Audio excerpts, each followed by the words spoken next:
Assalamualaikum warahmatullahi wabarakatuh. Selamat siang Sobat Ekonom Robin. Selamat datang di podcast Al Sahra, tempat kita berbagi inspirasi dari para tokoh-tokoh muda yang memiliki pengaruh dan juga semangat untuk menyebarkan perubahan melewati karya dan ilmu. Di sini, saya Muhammad Ain Farouk sebagai moderator berkesempatan untuk menemani kalian dalam berbincang-bincang yang tentunya isinya sangat daging sekali teman-teman. Tentunya dalam hal ini diambil dari pengalaman asli dari sosok duta literasi ekonomi syariah Jose yang aktif menyebarkan semangat menulis, semangat membaca, serta semangat dalam mengedukasi masyarakat tentang pentingnya ekonomi Islam. Tidak cuma berprestasi, namun juga aktif dalam berbagai kelompaan dan juga dakwah ekonomi Islam itu sendiri. Langsung saja kita sambut Kak Sabul Manggala atau yang sering kita sapa dengan Kak Angga. Halo Kak Angga, bagaimana kabarnya dan kalau boleh tahu apa sih Kak kesibukan dari Kak Angga akhir-akhir ini? Baik, terima kasih. Terima kasih Alwin sudah memperkenalkan diriku lebih dalam itu. Mungkin singkat saja, kesibukanku hari ini adalah mengurus program kerja harian yang diselenggarakan oleh kajian KC FEB Undip. Insya Allah di bulan November ini ada 2 kajian yang akan running, yaitu kajian online dan juga kajian offline pada tanggal 15 nanti. Selain itu juga udah mulai longgar juga kesibukannya ya. Udah selesai lomba juga, udah selesai menulis riset gitu. Dan insya Allah paling persiapan buat program kerja sama ujian akhir semester nanti, Alwin. Oke, keren banget ya teman-teman. Kak Angga ini dikenal sebagai duta literasi ekonomi syariah teman-teman. Nah, gelar ini tuh tentunya gelar yang sangat keren banget ya teman-teman. Kalau boleh tahu nih Kak, aku nih penasaran banget, gimana sih Kak pertama Kak Angga bisa tertarik itu dengan dunia literasi khususnya di ekonomi Islam itu sendiri? Oke, baik. Jadi pada SMP ini aku memiliki hobi yaitu membaca dan juga menulis. Dari membaca tersebut, aku bisa menyimpulkan bahwasanya tuh kita bisa mendapatkan sebuah ilmu, bisa mendapatkan sebuah referensi itu karena sering membaca. Gak harus terkait buku pelajaran, tapi juga bisa dari berbagai sumber literasi kayak koran, majalah, bahkan novel dan komik pun juga bisa menambah referensi gitu dalam memperkuat hasanah keilmuan gitu. Kalau misalkan terkait bagaimana dengan literasi ekonomi syariah, tentunya pada saat masuk ekonomi Islam pada tahun 2023, pada saat aku jadi mahasiswa baru, tentunya ini membuka cakrawala gitu, bahwasanya ekonomi syariah ini punya potensi yang sangat besar, tapi realisasinya itu berbanding dengan realita yang sudah ada atau potensi yang sudah ada gitu. Jadi karena di mata kuliah itu biasanya ada kayak pelajaran fikih muamalah, terus kemudian ada ekonomi syariah dasar dan juga berbagai teori-teori ekonomi dalam skala mikro atau makro gitu dalam pandangan Islam.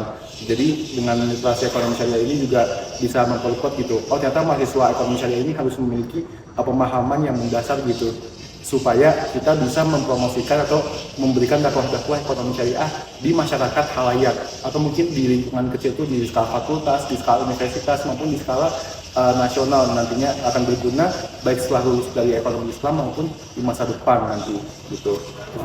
Tertarik aku ikut program literasi ya. Sejujurnya aku udah melihat berbagai teman-teman yang udah ikut lomba, ternyata udah ada yang ikut literasi ekonomi syariah di batch sebelumnya di tahun 2024. Hal ini membuat aku semakin tertarik gitu.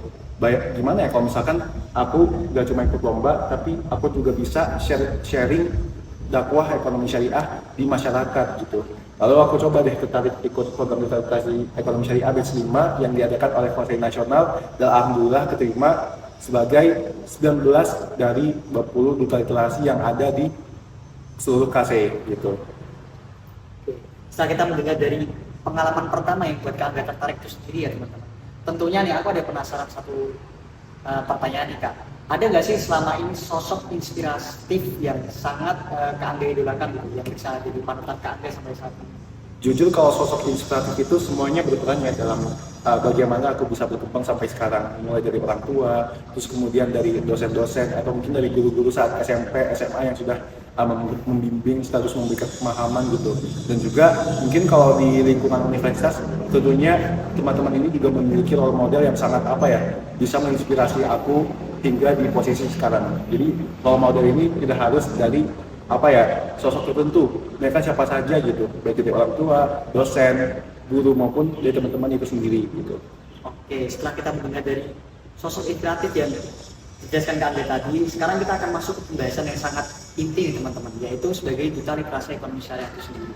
Nah, Boleh tahu nggak sih Kak, apa sih Kak tugas dari Duta Literasi Ekonomi Syariah itu sendiri dan bagaimana cara Kak Angga untuk mengedukasi masyarakat umum terkait ekonomi syariah itu sendiri agar mereka lebih paham? Oke, baik. Dari tugas Duta Literasi Ekonomi Syariah tentunya kita dituntut untuk bagaimana caranya kita menyebarkan nilai-nilai dan juga prinsip-prinsip ekonomi syariah yang relevan pada masa sekarang atau di kehidupan sekarang. Contoh semisal kita memakan terkait hubungan ekonomi Islam dengan Sustainable Development Goals atau pembangunan berkelanjutan.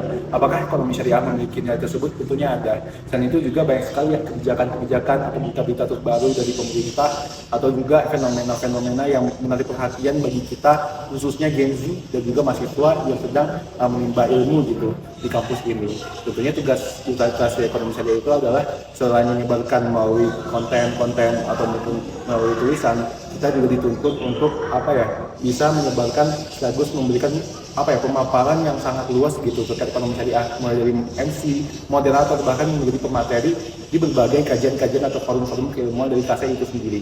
Jadi kalau nggak bisa seperti itu tugasnya. Dari beberapa tugas dari Duta Ekonomi Syariah itu sendiri, Duta Literasi Ekonomi Syariah itu sendiri, ada nggak sih bagian paling sulit saat mengedukasi masyarakat atau mengedukasi tentang ekonomi syariah itu sendiri? Oke, kalau bagian sulit, tentunya ketika kita menyandang sebuah gelar duta, pasti aku mendapat stigma ini.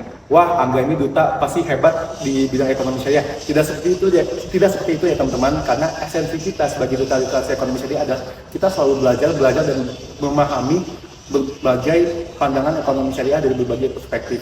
Jadi tidak semua manusia itu sempurna ya teman-teman dalam mempelajari atau mengetahui ekonomi syariah. Justru dengan adanya Duta Literasi Ekonomi Syariah, program ini bisa memperkuat pemahaman kita, terus kemudian meningkatkan wawasan sekaligus berbagai pandangan baru gitu dari kita, khususnya mahasiswa juga ingin tertarik belajar ekonomi syariah gitu. Itu sih kalau untuk tantangannya. Wah, setelah kita mengetahui tentang literasi dan juga ekonomi syariah itu sendiri, Kak Angga ini juga dikenal sebagai sosok yang sangat aktif dalam bidang lomba. Sangat prestasinya pun juga sangat banyak ya teman-teman. Nah, boleh nggak sih Kak dikasih tahu sedikit bagaimana tips dan triknya Kak Angga saat lomba dan juga agar konsisten dalam menghadapi lomba seperti juara dan lain-lain, khususnya di bidang ekonomi syariah itu sendiri. Oke, kalau terkait tips and trick lomba, karena aku kan biasanya lebih sering di kepenulisan, baik di karya tulis ilmiah, esai maupun di karya-karya tulis lain gitu. Jadi kalau misalkan berbicara terkait bagaimana sih kita bisa meraih penghargaan, bisa meraih kejuaraan, tentunya kita harus menulis sebuah paper atau mungkin tulisan yang baik gitu. Mulai dari strukturnya, latar belakangnya bagus atau tidak, terus kemudian kita bisa mencari keterbaharuan atau novelty gitu. Karena kan ide-ide terkait tulisan ekonomi syariah itu banyak ya, dan bisa kita ambil fenomena tidak hanya dari fenomena ekonomi saja, tetapi dari fenomena masyarakat, fenomena sosial, bahkan fenomena budaya bisa kita integrasikan dengan nilai-nilai ekonomi syariah yang ada gitu. Sekarang juga sudah ada banyak perkembangan teknologi yang sudah semakin banyak seperti blockchain, AI, big data dan juga lain-lain. Kalau masalah terkait bagaimana cara meraih kejuaraan kan sudah aku jelaskan ya terkait penyusunan karya tulis yang bagus dari strukturnya, terus kemudian mencari keterbaharuan data. Baru habis itu kalau misalkan kita bicara terkait presentasi, tentunya kita sudah prepare jauh-jauh hari gitu. Prepare jauh-jauh hari bagaimana presentasi yang bagus, bagaimana cara meyakinkan agar audiens dapat menarik gitu, melihat ide kita ini bisa relevan dan berdampak di masa depan gitu. Dan alhamdulillah sekarang udah mulai kurang lebih 10 kali kejuaraan di lomba esai maupun di karya tulis ilmiah itu sendiri. Begitu tips and trick aku. Nah, sebetulnya banyak sekali lomba yang diikuti oleh Kak Angga ini ya teman-teman. Dan tentunya pasti ada beberapa lomba yang pernah Kak Angga itu kalah sendiri ya Kak. Okay. Nah, pernah gak sih Kak dalam lomba yang Kak Angga ikuti itu pas waktu kalah itu ngerasa kayak down gitu Kak? Oke, kalau dari awal aku ikut lomba pada saat aku maba itu pastinya karena aku kan dulu belum masuk KSI ya, jadi sekedar iseng buat ikut lomba dan ternyata nggak lolos ke final nih. Pernah dalam satu lomba itu udah lolos final, udah di proposal di top 3, tapi ternyata di final itu malah nggak dapat juara. Itu pernah aku ada di posisi tersebut. Namun apakah aku selalu down terus? Enggak teman-teman, karena pada dasarnya aku pasti dituntut juga untuk belajar sekaligus mengoreksi diri. Ternyata karya tulis ilmiah aku ini ada yang salah gitu, baik di analisis maupun di strukturnya. Di presentasi ini aku kurang lengkap gitu atau kurang bagus dalam penyembawaan materinya. Jadi aku semakin belajar, semakin mengoreksi, semakin mengevaluasi, dan akhirnya aku bisa meraih berbagai kejuaraan baik di tingkat nasional maupun di internasional. Begitu, Alvin. Oke, tentunya yang namanya lomba ya teman-teman, itu pasti banyak sekali tantangan-tantangan di dalamnya, mulai dari manajemen waktu, riset, hingga rasa malas itu sendiri ya Kak. Nah, bagaimana sih Kak cara Kak Angga untuk mengatasi dan tetap semangat konsisten dalam menghadapi tantangan-tantangan tersebut, khususnya di kesibukan kuliah dan juga organisasi? Kalau terkait manajemen waktu, tentunya kita harus melihat dulu prioritas yang kita miliki. Misal dari prioritas lomba, prioritas kuliah, prioritas organisasi. Tentu dalam misal dalam 2 minggu tersebut aku ada 3 kegiatan dari kuliah, organisasi, dan lomba. Aku biasanya akan memprioritaskan tangga terdekat. Misal tangga terdekat ini adalah tugas kuliah gitu. Jadi aku selesaikan tugas kuliahku dulu, terus kemudian bisa cicil-cicil entah itu di program kerja maupun di lomba itu sendiri. Dan alhamdulillah aku bisa nggak mepet-mepet, nggak terlalu deadline, dan bisa mengumpulkan tepat waktu gitu, sehingga manajemen aku itu bisa memiliki waktu yang luang untuk bisa ikut di berbagai lomba lainnya atau bisa membuat riset lebih baru lagi gitu. Oke, dari sekian banyaknya lomba yang Kak Angga ikuti, apa sih Kak salah satu lomba yang menurut Kak Angga ini sangat berkesan di pengalaman Kak Angga itu sendiri, dan kenapa? Kalau sangat berkesan itu adalah saat aku meraih juara 1 pertama kali di Falah UNER atau lomba karya tulis ilmiah yang diselenggarakan oleh KSI UNER. Kenapa? Pada saat itu kan aku udah sering kalah lomba terus kan, terus sempat mikir gimana kalau misalkan aku menang lomba gitu, at least juara 3 atau juara 2 misalkan. Dan akhirnya aku coba susun karya tulis ilmiah yang benar-benar sesuai dengan tema, sesuai dengan subtema, dan juga memperkuat analisis dengan teman-temanku gitu. Alhamdulillah di paperku peringkat 1, dan aku coba untuk latihan presentasi sebagus mungkin, dan juga minta bimbingan dari teman-teman gitu, terutama dari teman-teman KSI Undip ya yang sudah memfasilitasi juga untuk pelatihan presentasi. Alhamdulillah pada saat presentasi di UNER aku berhasil meraih juara 1, dan itu salah satu pengalaman di lomba yang sangat memorable gitu, karena aku pertama kali juara 1 di sana gitu. Nah, di sini ada case bahwasanya kalau ada teman-teman dari ekonomi Robani yang masih mula dalam menyelami dunia lomba dan mereka takut gagal, ada nggak sih Kak pesan untuk mereka dari Kak Angga? Kalau teman-teman yang mau pengen ikut lomba tapi takut gagal, nggak apa-apa, kalian coba aja dulu. Aku juga pertama kali ikut lomba tuh pasti gagal. Kenapa? Karena bahwasanya tuh setiap proses itu tidak ada yang namanya instan. Ya kita berproses, kita mengevaluasi mana yang kurang, mana yang salah gitu. Oh ternyata paper kita jelek atau paper kita ini kurang bagus di analisisnya, kita coba perbaiki analisis, kita perbaiki strukturnya, dan teman-teman itu pastinya juga butuh ya bimbingan dari seorang teman-teman yang berpengalaman atau mentor-mentor baik di karya tulis ilmiah, olimpiade, bisnis plan maupun di bidang poster gitu. Gak apa-apa kok, banyak sekali teman-teman yang sudah berpengalaman gitu di berbagai lomba, dan nantinya bakal diajakin lomba juga sekaligus bisa mengetahui gitu, oh ternyata cara kita menang lomba itu seperti ini, terus kemudian proposalnya bagus, analisisnya tajam, sama desainnya juga oke gitu untuk bisa memenangkan sebuah kejuaraan atau perlombaan begitu.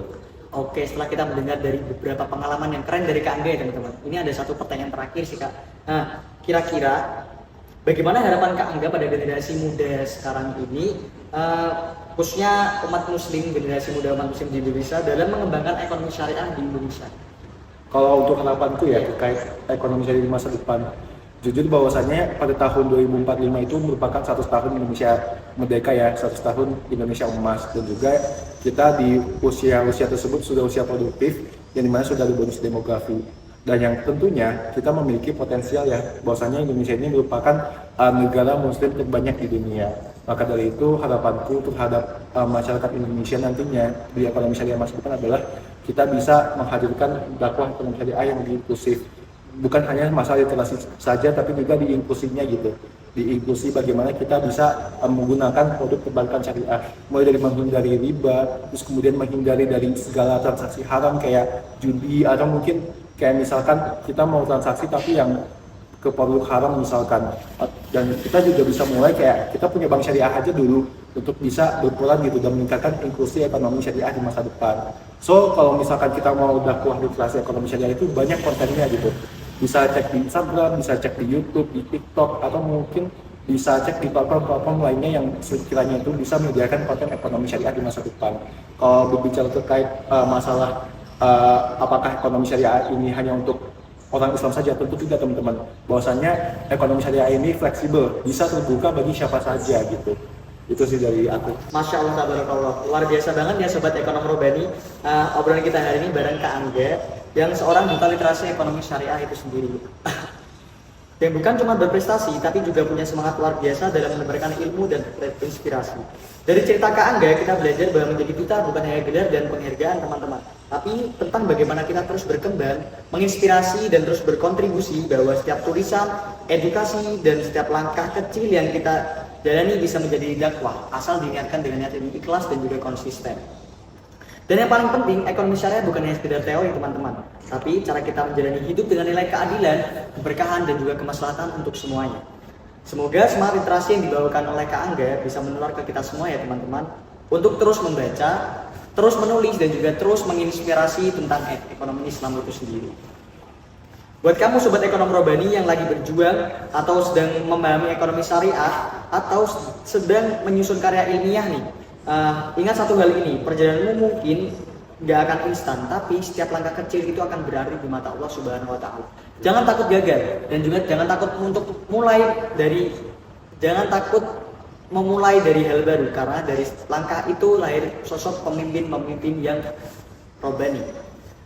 Nah Sobat Ekonom Robani, jangan lupa untuk terus ikuti konten-konten dari Al-Sahirah ini sendiri ya. Mungkin untuk jika konten ini sangat relate dan juga sangat berkesan bagi kalian, boleh untuk di-share. Nah, saya Muhammad Ain Farouk pamit izin undur diri. Wassalamualaikum warahmatullahi wabarakatuh.